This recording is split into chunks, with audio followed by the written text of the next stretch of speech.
Taste the Daily.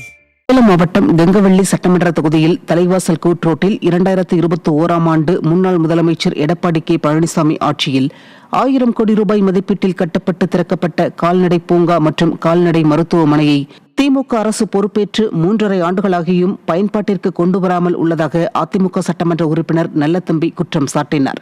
விவசாயிகளுக்கு நன்மை அளிக்கும் வகையில் உள்ள அந்த பூங்காவை உடனே திறக்க அரசு முன்வருமா என்றும் அவர் கேள்வி எழுப்பினார். இந்த கோவிந்தம்பாளையம் கிராமத்திற்கு ஒரு கால்நடை மருத்துவமனை கேட்டேன். மாண்புமிகு அமைச்சர் அவர்கள் சாத்தியக்கூறு இல்லை என்றார். இருந்தாலும் மீண்டும் அதை பரிசீலனை செய்து வாய்ப்பு இருந்தால் செய்து தருமாறு கேட்டுக்கொண்டு, மாண்புமிகு பேரவைத் தலைவர் அவர்களே,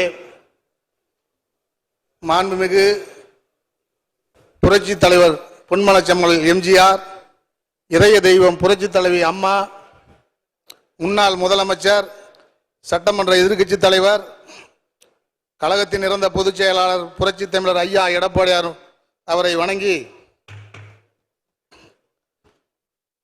மாண்புமிகு பேரவைத் தலைவர் அவர்களே, சேலம் மாவட்டம் கெங்கவள்ளி சட்டமன்ற தொகுதியில் தலைவாசல் கூட்ரோட்டில் சேலம் டு சென்னை தேசிய நெடுஞ்சாலையில் 9/2/2020 அன்று மாண்புமிகு அமைச்சர் அவர்கள் அந்த கோவிந்தம்பாளையத்திற்கு பரிசீலித்து செய்து தர என்று சொல்லிவிட்டார்.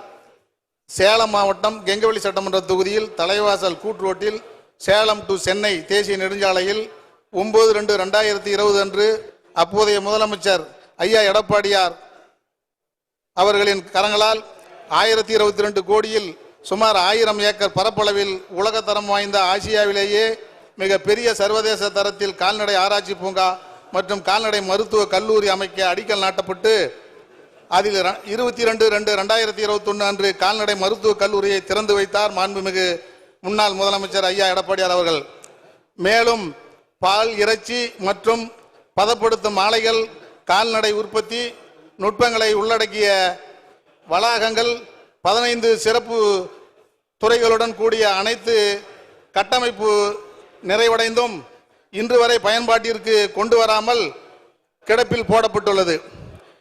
இதனை பயன்பாட்டிற்கு கொண்டு வருவதன் மூலமாக விவசாயிகள் மற்றும் தொழில் முனைவோரின் திறனை வளர்ப்பதற்கும், கிராமப்புற விவசாயிகளின் பொருளாதார நிலைகள் உயர்வதற்கும் மற்றும் இளைஞர்களுக்கு வேலை வாய்ப்பும் உயரும்.